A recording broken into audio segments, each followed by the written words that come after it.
shall we do LEGO Ninjago Movie? It's sort of a clumsy name, isn't it?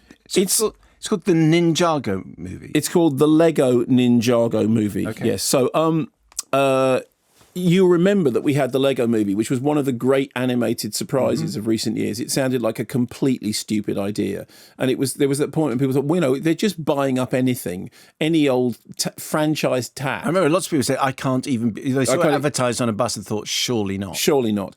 And yet, of course, its predecessors had been that there was loads and loads of LEGO Nintendo games, on those, what are they called, Nintendo DSs? And they were actually quite popular. The Star Wars ones were quite fun. Anyway, the LEGO movie was a real surprise. It was really, really funny. And then along came the LEGO Batman movie, which I remember when I was reviewing it saying I wanted to stop and freeze frame it because there was so much going on in every frame. It was so visually inventive and it was really funny. I only work in black or sometimes very dark grey. And I really, really enjoyed it. So I went into a LEGO Ninjago Movie with high hopes. Essentially, Lloyd, Dave Franco, and a group of colourful sidekicks must do battle with the evil Lord Garmadon, Justin Theroux, who happens inconveniently to be Lloyd's dad. Here's a clip. Good morning! Mom, hey, here's a thought. What if I didn't go to school today? What?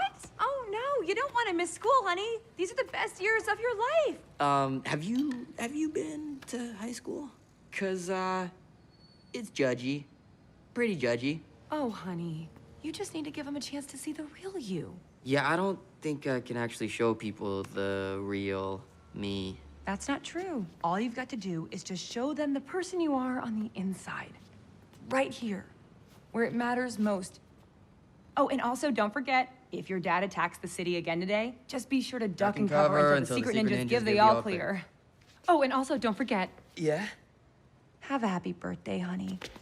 Thanks, Mom. So, as you would expect from this, if we think of this as a series, there's lots and lots of visual gags. There's enough funny stuff for the parents. It's got Jackie Chan both in the flesh and as the voice of one of the characters, and I love Jackie Chan as a screen presence. He just always puts a smile on my face. And so I was wondering why it was that I wasn't wowed by this. I should say that producer Simon went to see it and he really enjoyed it.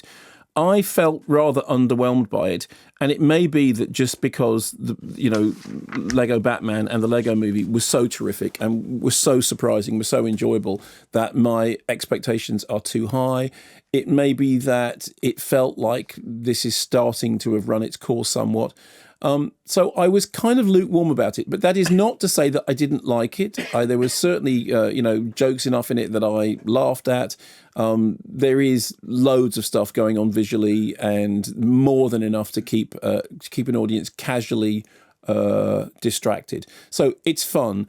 It's not as fun as I wanted it to be, and certainly of the three of those, it felt like the least rounded and the least accomplished.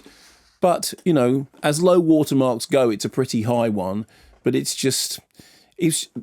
I wanted more. I wanted it to be better. I wanted it to be more, more of a complete whole. And I came out of it thinking, okay, it was fine. It was fine.